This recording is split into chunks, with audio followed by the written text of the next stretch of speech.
Hey, it's Sonia, and welcome to the SMARTA Podcast.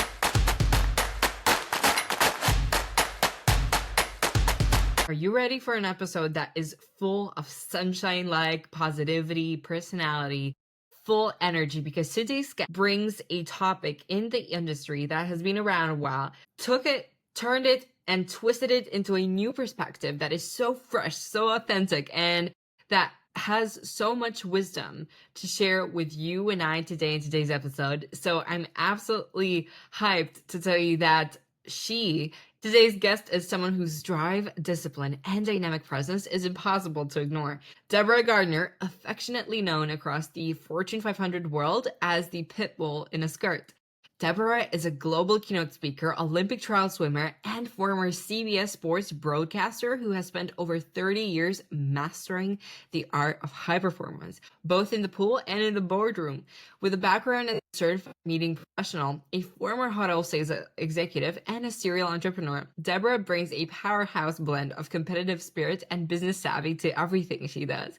She's the founder of 3 businesses, author of 6 best-selling books, and a proud title holder, having been named Mrs. Arizona 2020 and Mrs. America 2022. Her recognitions include being ranked as a CNN Top 75 keynote speaker, one of the Smart Meetings Top 50 Smart Women Leaders, and a Meetings Today Top 20 trendsetter. Today, we're diving into her incredible journey from Olympic trials to business triumphs and uncovering her mindset, her resilience, her grit, which eventually took her to lead with such a winning spirit. Deborah Gardner, welcome on the SMARTA Podcast. Thank you. I'm excited to be here. Absolutely. I already told you right before clicking the record button that I love your energy. You're like this cup of espresso, as we said. And I'm just so excited to be able to talk to you today, because your journey is a masterclass in grit and high performance. I mean, you went from Olympic trials swimmer to a global keynote speaker, a best-selling author, and a powerhouse businesswoman. I'm so excited to dig into all of it. Here's where I want to take you first. If you could talk directly with the person listening, what would be the top 3 key takeaways that they would have to listen and take from all the advice and expertise you've gained over the past years? You only want 3? Let's go. Let's try and pick the best. Gosh, the top 3. Well, first of all, after living on this earth for 6 decades, I always have a tendency to look back at who I used to be, what I wanted to be, and everything. And I think the main key, the first one that I'd like to share is pretty much be you. I think a lot of times that we find in today's world, a lot of things are fake. And it could be from social media to news to people and everything. But if you are truly, truly who you are, there's no doubt you're going to be successful in anything and everything that you do. Not everybody's going to like you. Friends are going to come and go. Coworkers are going to come and go. People are going to come and go. It's not about impressing others. It's about impressing yourself. And if you are making friends out there, or if you have coworkers that you like or anything, make sure that they're positive. It's all about attitude. And I think that attitude has come to me because of, key number 2 is hanging out with people that have the wisdom. And I know when I was young, I would never listen to my parents. I would never listen to my teachers. I would never listen to people that were trying to mentor me, people that would try to consult me. And was that a big mistake? If I could go back in time, that is one thing I would love to do. As a matter of fact, on my YouTube channel, I have a channel called My Parents' Wisdom. And what I do is not only do I interview my parents who are in their 80s now, but like the other day I was in Costco and this man I overheard was 95 years old. And I'm like, can I interview you? Can I interview you? And oh my gosh, his number 1 key was attitude. And he has a wife that's still alive at 102. So I really, if I had to go back in time, I would listen to people that were older than me instead of going, I know it all. I know what I'm doing. But that I think is one of the main keys is really take on other people's wisdom, and you will see a huge difference down the road. It might not make any sense now. Why would I want to learn from other people? But oh my gosh, if you learn from them and take what works for you, it really, really it'll make a difference in your life. And the third key is sweat, heart, and humor outweighs any talent that you have. So work hard, be kind, and really, have a sense of humor, especially on yourself. Laugh at yourself. That was really a hard thing for me to learn, was to laugh at myself. Because people would say, oh, Deborah, sometimes you're too serious. And I'm like, okay, well, I better work on that, because, I do like to have fun. I like to, do jokes on people and like on my husband and everything. Humor will get you through anything, especially if it's yourself. So those are pretty much the three things. Be who you are, always be who you are, and definitely take on the wisdom that people want to instill in you, especially parents. I mean, that was one of the things that I would totally disregard. And I look back going, now I know why my parents told me what they did, or my teachers. And the third one, hey, sweat it out, have a big heart, and laugh at yourself. I absolutely love them, Deborah. I mean, can I just say, because I feel the need to reemphasize what you just said about the part of authenticity, especially in today's world where, as you said, a lot of things start looking fake and a lot of things are now hard to tell apart. Yes. Authenticity and you being yourself and bringing that originality into the game is all that matters. And also, I'd like to add something here, because you said that sweating hard and having the humor can get you places. I love that, especially because people, especially in the workplace, will hire a person that has less experience but has the attitude willing to do that, rather than someone that's gone ahead and done MBAs, masters, and paper is better documented than the other person, but doesn't have that go-to ready attitude that can actually create that ripple effect in the workplace and create this bubble of happiness, like you transferred your energy to me, and now I'm smiling as well. Right.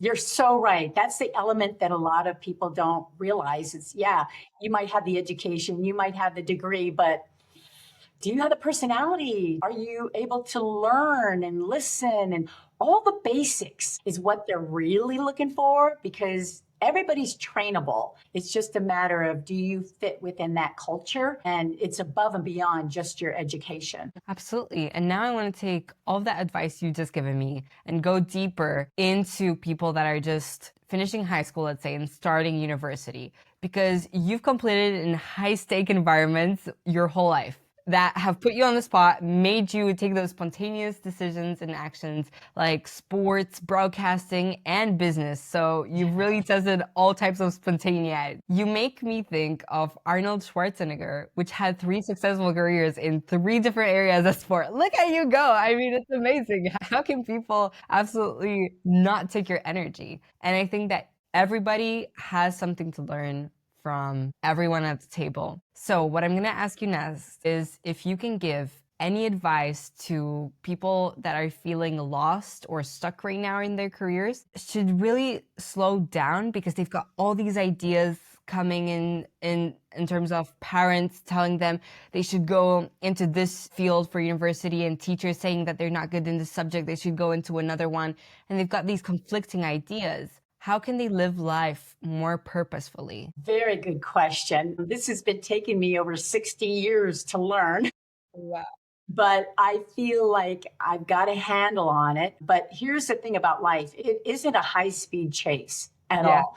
It's got a GPS, but it's got a terrible Wi-Fi, meaning turns can happen anytime in your life. Things can happen. You can be rerouted. You can detour. That's just part of life. Life is life.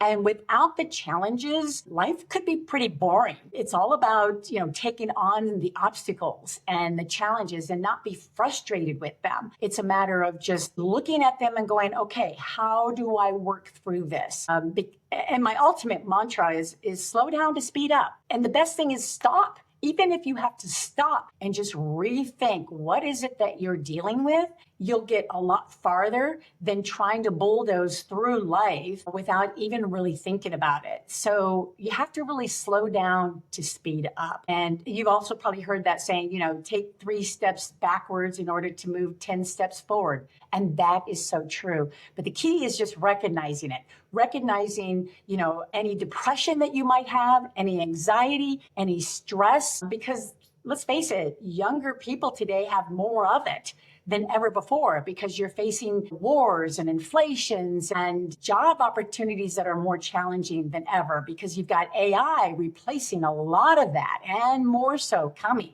So it's just a matter of just taking a hold of yourself. And even if you have to stop and just think and strategize and make decisions that are going to affect you, not people around you, because this is your one life. They always say you do have this one life, but you do only have one death ahead of us. You're going to die someday, but every day, really, you do have a life right now. And that's what matters is right now. So take advantage of slowing down to speed up is my advice. Mm-hmm. I love it. And I think in today's world of rushing and doing everything so quickly, your, advice comes so refreshingly in there and is reassuring to me, that tells me that it's okay to actually breathe and take a moment to relax, analyze the situation and see that, if I may not be further down the line in my career ladder compared to someone else, that's okay because it's my journey. It's not me in a competition with everyone else. So I love the energy that you put out there and how you express yourself, especially that analogy with life has a GPS, but a very bad a very bad Wi-Fi. Very bad Wi-Fi. Yeah, because it's unpredictable. And so I want to take you now Very into the world of confidence. And especially in today's world and your book, Incomplete Better Now, you talk about this idea of doing your best and kicking off a winning year through action. And especially a lot of people now in Gen Z have this issue that they're facing self-doubt and perfectionism. How can they build that confidence and a kick butt attitude mindset in today's uncertain and unpredictable world? Good question again. I love your questions, that's for sure. And you're talking about this book, Compete Better Now, which is a very easy airplane toilet reading type of a book that you can read on an airplane kind of real quickly. This is one of my all-time favorite books, especially to give out to my audiences worldwide. And the reason being is exactly what you're talking about, confidence. That is one of the main struggles that people do have. But confidence is not built by looking in the mirror and giving yourself affirmations every day. Confidence is about action. And you've probably heard it before, action speaks louder than words. It is so true. There's no reason why you have to prove anything to anybody except yourself. So until you take action on what you believe, what you want to get done, nothing's going to happen. Nothing's going to happen. So you can talk up a big game all the time that you're going to do this, you're going to do that, but people are not going to believe you. You of hearts, deep down inside, you cannot lie to yourself. You know it's not going to happen unless you take action. And the fun thing about taking action, once you see something come to fruition, you're like, I can do that again, or I can do better than that. It's the best confidence builder than anything. So if you can just write down every single day, even starting today, what one action you would take, do it. And you're going to go, oh my gosh, there you go. That's the proof. And it's going to build and build and build from there. And people will see that in you. You will see it in you. And that means you're on the road to success. Absolutely. So I'm going to go ahead and do this from today onwards, that I'm going to write down one action that I take and see how my confidence just comes and bottles up. I mean, I also do this as a challenge for the person listening right now. If they can have a notebook and a pen with them, I carry one in my purse all the time. Take it out and just write one action that you take. And it's the easiest, I think, most straightforward and attainable action that you could tell someone when they're asking you, how can I get more confident? I love it. Right. And now, so true. Absolutely. And now I'm curious a little more about your mindset shift, because you're talking to me a lot about these advices, but I want to know like that moment where the light bulb lit. I mean, in your book, Naked Negotiating series, you take this bold, fast approaching term to negotiation, and it can feel intimidating, especially early in a career, especially if we talk about promotion or you want to go up and ask for a raise. It's like this area where you're super unprepared because no one teaches you how to do it. So my question for you now, Deborah, is what is your one favorite mindset shift or technique that you love to say and give out to young professionals? So glad you asked. And you're referring to the Naked Negotiating book series, which is so much fun because negotiating, to be a good negotiator, you really have to strip away and get naked,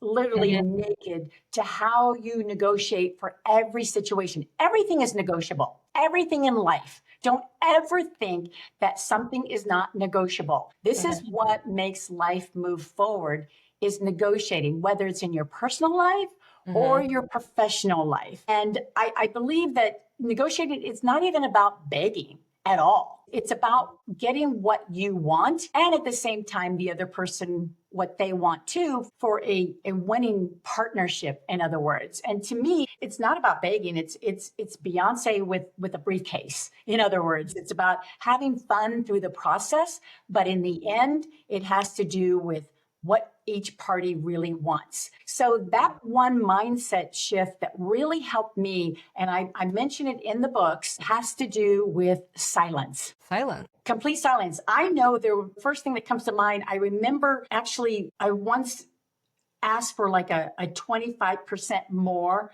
of a deal. I remember doing that and I was so nervous about that. And I was just sitting there going, this is really the price of this deal. And I asked for 25% more than what I mean, it was literally, I'm going to do or die. I'm going to get this deal or not.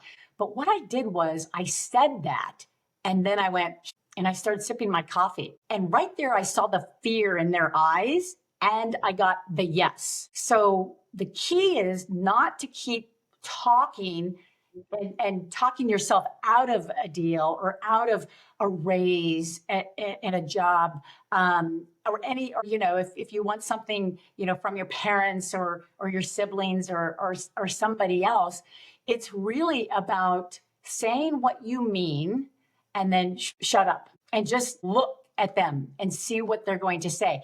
And negotiating also is always best face to face. Face to face. It's not over a text. It's not over an email. Of course, the next best thing, if not face to face, it would be like this. You're Zooming each other or on the phone so they can hear your voice.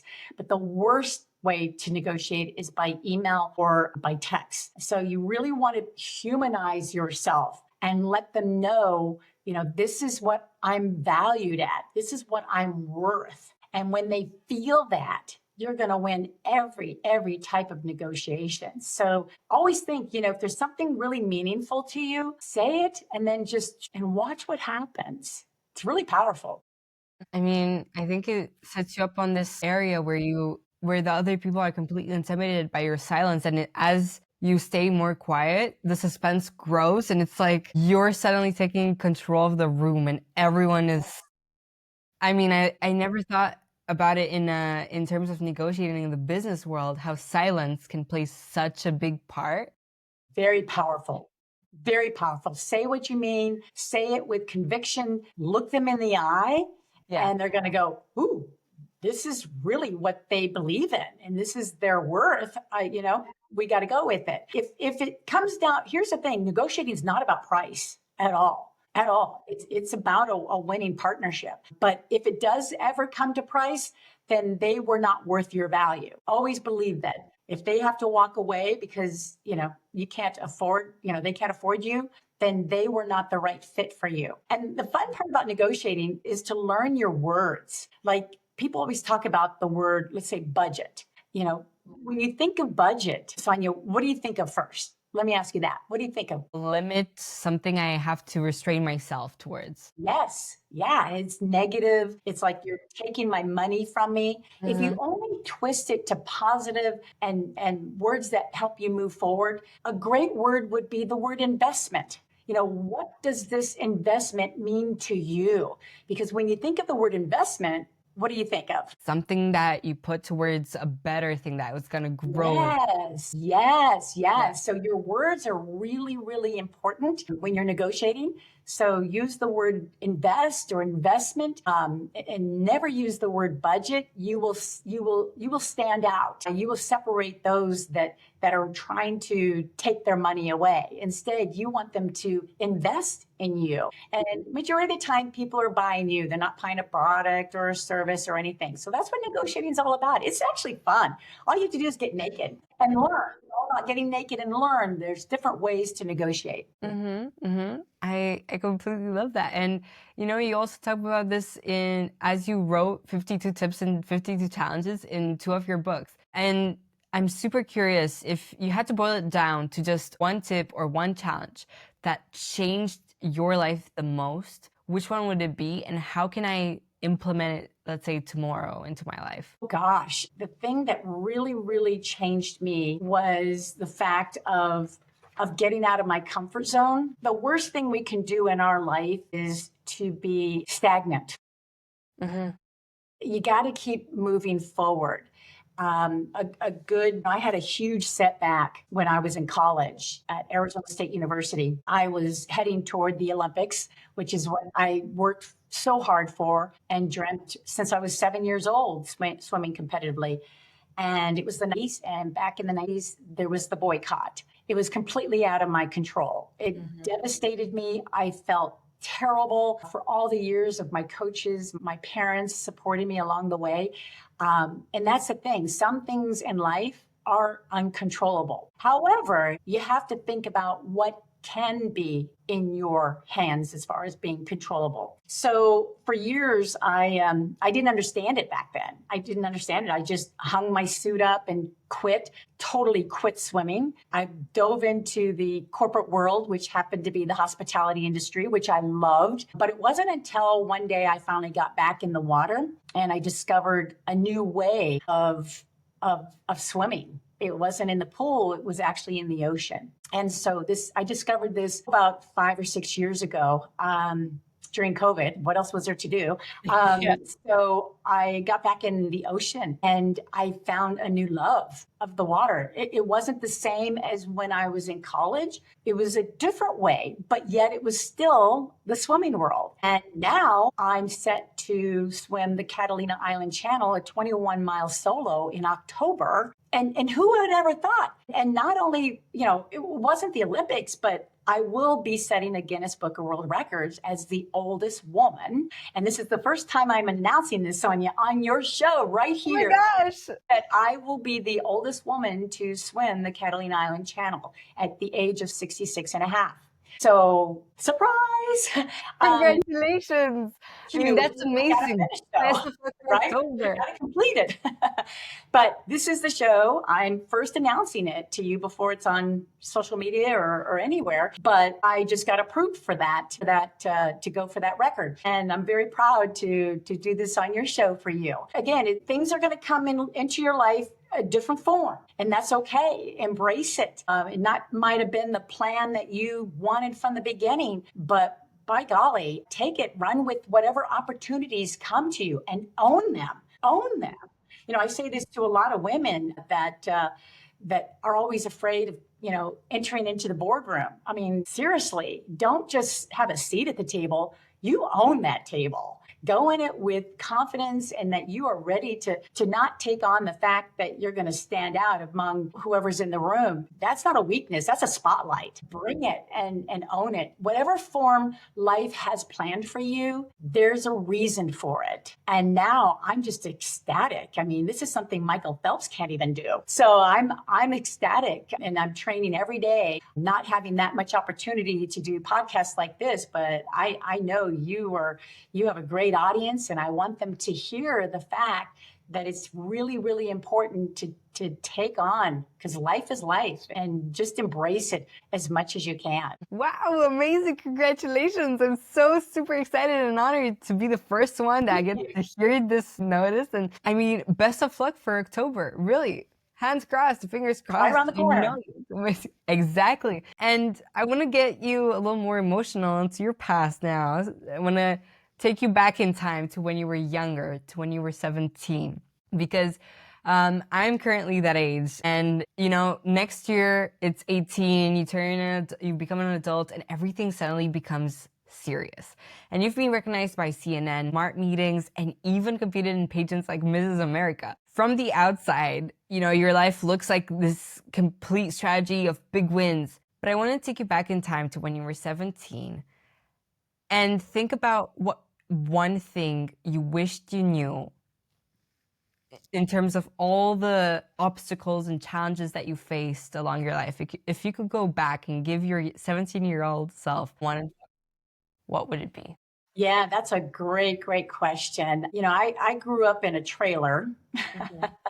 um, and really had, a trailer where I did not have a closet to hang my clothes or a bedroom. I had to share, the 16-foot trailer with my two parents and my parents and my two siblings. And so I know what it's like to come from nothing. But when I look back, I still know that there were still things that I needed to learn. And fast forward, to now, I wish I knew what I was heading into. I'm at that age now where I'm collecting Social Security, Medicare, and now I'm also being a caregiver for my parents. And who knew? Who knew?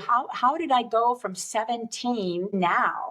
Mhm. So my advice is really, really embrace what's coming as much as what you are in now. It's so easy at the age of 17, let's party, let's go here, let's travel here. I want to hang with my friends. But you know what? The truth is life is going to go so fast. I mean, even when I was 30, I'm like, how did I hit 30? I used to think that was an old person.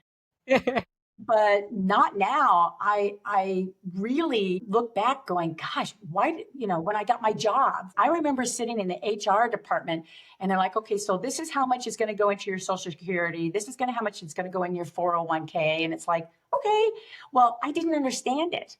But today, opportunities that Gen X's and Z's and even the alphas coming up, you have that opportunity to just go on YouTube and learn it. Yeah. And know what you need to do now, especially financially. I know there's a lot of young kids that are going to be depending on their parents' inheritance. Well, I was on a cruise a couple of years ago, and I remember walking down the hallway of the cruise, and there was this one sign that this couple had. It said, "We're spending our children's inheritance."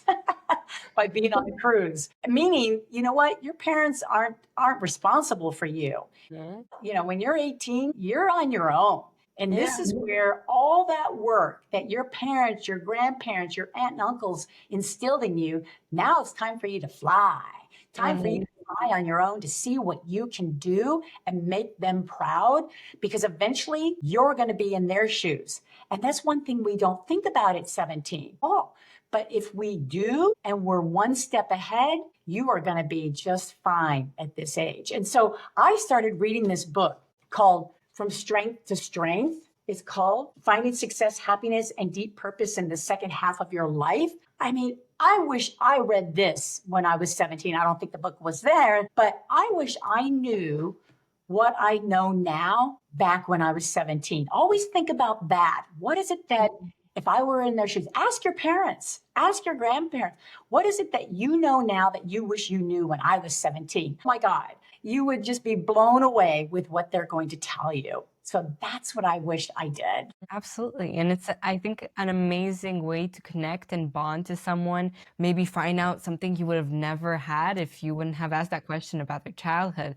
And what I love is that you already went on to the world of literature with your book written by Arthur C. Brooks, here From Strength to Strength, because I wanted to dive you into the traditions that we do here at the SMARTA Podcast. And one of them is, because I love literature, as you can see behind me, I've got a load of books. What would your top 2 books that, let's say, completely transformed your life be? Ooh, my top 2 books. Well, first of all, yeah, From Strength to Strength has That's really one. made a huge difference. And I think when you get into your niche of what you really like, I enjoy the Jim Rohn books and YouTube. Jim Rohn always says, work harder on yourself than your job. Now, I didn't understand that when I was younger. I'm like, Jim, what are you talking about? Work harder on yourself than your job. And that means that if you don't take care of you and get yourself financially set, mentally set, physically set, health wise, then you're not going to be functionable for anything that you do work wise. And I finally got it. Sometimes I can be so blind. It's like, I just don't get it until I really dug into it and asked about it. And that's what it means. It means work harder on yourself than you do your job, and you will be perfect, because you have to be healthy. When you get my age, the only thing that matters is your health. Once you start getting those aches and pains, you'll find out. And swimming in the ocean, I have those. I have a sciatic where, I get these leg cramps. Both my knees, I'm ready for, at least some kind of partial replacement. Thank goodness the cold water really makes a difference in your inflammation of your body. But get to know, what can I do to be more healthier? You got to eat healthier. You've got to think healthier. You've got to talk healthier. You will definitely have a long, long life. It's just a matter of really, really trying to be healthy. So Jim Rohn, I really enjoy his books, and I watch his videos, are just so inspiring and so true that I wish I had when I was younger. Yeah, absolutely. Hey, once again, I love the way you express yourself, because I'm watching a lot of, documentaries right now, and reading a lot of nonfiction and self-help books. Yeah. And by far, all of them related to business say that, people, when they graduate from high school, they move on to university, they get all like concerned and consumed about the work life and the work field, and want to advance and get promoted. And if, God forbid, something bad happens and they, let's say, lose the job, they don't know who they are anymore. And what I love about how you encourage me and how you give me that motivation, it's that by doing what I do with books, with the podcast, you let me know that what I'm doing is amazing, because I'm being who I am, as you said at the beginning of the podcast, and that at the end of the day, I know who I am mentally, and doing and engaging in these healthy things, it's absolutely the way to go. It is. And you know what? We're all going to fail along the way. Yeah. As a matter of fact, we're all going to fall apart, but then tacos fall apart. We still love them.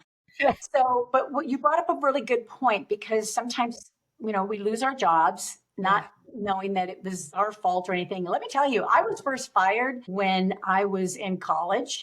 Besides swimming all the time in college, I received a job in the university because I was a student athlete. And it was to be the public address announcer in the activity center that held 14,000 people for the basketball and volleyball events. And I mean, this is how I actually broke into broadcasting, sports broadcasting, when women were not even giving scores. But they put me in that position thinking that, my family is very athletic. My dad is a basketball coach, and thinking I must know something about basketball. Not. But I wanted to take on the challenge. So I actually, I remember walking into the arena for the very first time, heading over to the broadcast booth on the floor, and oh my gosh, 14,000 people. My voice is going to be heard among all these people like a voice of God.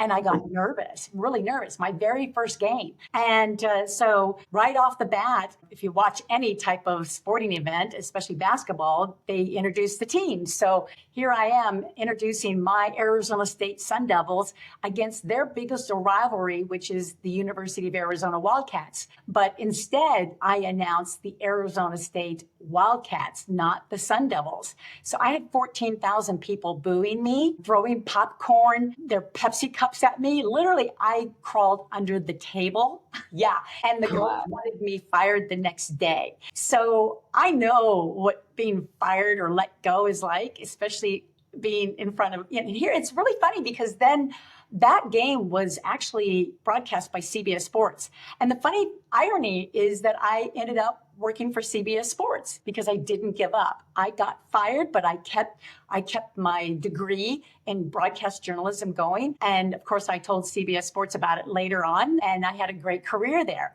And then when I got into the hospitality industry, my first hotel job was to be a salesperson. My office was the trunk of my car with just brochures to hand out from business to business. I got fired from that job 6 months later, too. Again, out of my control. I guess the director of sales didn't want me to, I guess I was too aggressive because I loved what I did. And I think she thought I was going to take her job. I didn't even know what a DOS was. But at 20 years old, I lost that job. And here, 30 years later, I'm still in the hospitality industry. So you are going to lose your jobs. Flat out. Just know that up front because you weren't somehow that fit. And let me tell you, when that happens, there's no reason to cry over it. It just means that door is shut and new opportunities are coming your way. So again, it all gets back to attitude. So I'm a living proof of getting fired quite a bit. And just the way you bounce back, and also work with CBS Sports after that thing happened just goes to show how you're the live, version that says that everything that you just shared in terms of knowledge here on the podcast is true and it works. And I have this other tradition on the SMARTA Podcast here, Deborah, where I asked my last guest to leave a question for the next one. So in this case, Oliver Aust left you over this question for you to answer. Where do you get your energy from? I get that question quite a bit. And I love that question because I don't believe in balance. Okay. A lot of people try to fight balance. I don't believe in balance at all. What I believe in is energy, and I call it energy management. That's how you balance your life. You really have to pay attention to your gut instinct. In swimming, we pay attention to our core. Our core is what helps us move our arms, our legs, which side we breathe. It all comes from our core. You got to listen to your core, which is your gut instinct. And so when you listen to that, and if you have the energy, let's say you get up in the morning, you don't want to make your bed. Well, that's all pretty low energy, but instead, maybe you're ready to get to work. That's where you want to put your energy. You got to pay attention to your energy. It will help you balance your life. And I got my energy pretty much from my parents. And today, my mom, who's 86 years old, still plays pickleball. And as a matter of fact, I got a torn meniscus from playing with her. My dad just turned 90 last week, and he's writing his very first book. So I have to keep up with my parents. And that's a key right there. They are my mentors. They're my parents. They are who I look up to. Who do you look up to? Who is your mentor that you have to keep up with? That's who you want to hang out with and distinguish. And it doesn't have to be your parents. It doesn't have to be your favorite teacher. It doesn't have to be your coach. It could be somebody in a completely different environment, different industry, so you can learn from their perspective. So it doesn't have to be a family member. It could be somebody who doesn't know you very well, so you can get that different perspective. So really hanging out or asking people for you to be there, for them to be your mentor, say, hey, yeah, as a matter of fact, it's funny because when I talk to audiences, I always say, okay, how many of you have a favorite client? And they do. And I'm like, okay, ask them to be your mentor. But then I'll say, how many of you have a client that's a nightmare to work with?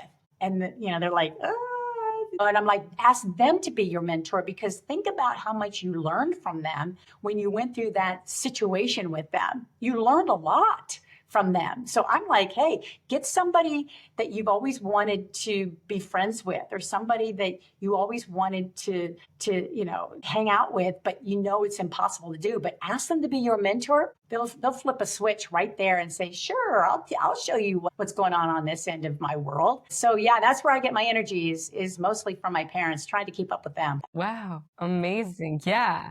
Who do you look up to? That's a great point of reflection that I also got to write down and think about. Deborah, I love what you just shared with me. I enjoy my time with you so much. And right before we turn off here, I started the podcast with you talking directly with the person listening. So I want to end it in the same way. So if you could talk with a person listening right now, what end message or advice would you love that they knew? For who I am today, it's all about moving. So my mantra is get off the block and go. Nothing is perfect. You will not be perfect in anything and everything you do. All you can do is your best. So go full speed and own your lane. Literally own it. You always hear pick a lane or stay in your lane. But if you do, own that puppy. Own it till you stand out among anybody else. But just do it. Just try it. Get off the block and go. Just expect nothing is going to be perfect, but the best part of the journey is that you're going to learn along the way and fail. Go ahead and fail and not be afraid of it. Now, fear doesn't like momentum. So you have to keep moving to fight any type of fear that you are facing. I know I'm going to be very fearful out there in the middle of the ocean. We start at midnight in the dark. The only thing I can see will be the lights on the kayak and on the boat and the moon. That's all I'm going to see while I'm going to be facing 2 to 3 foot swells coming at me.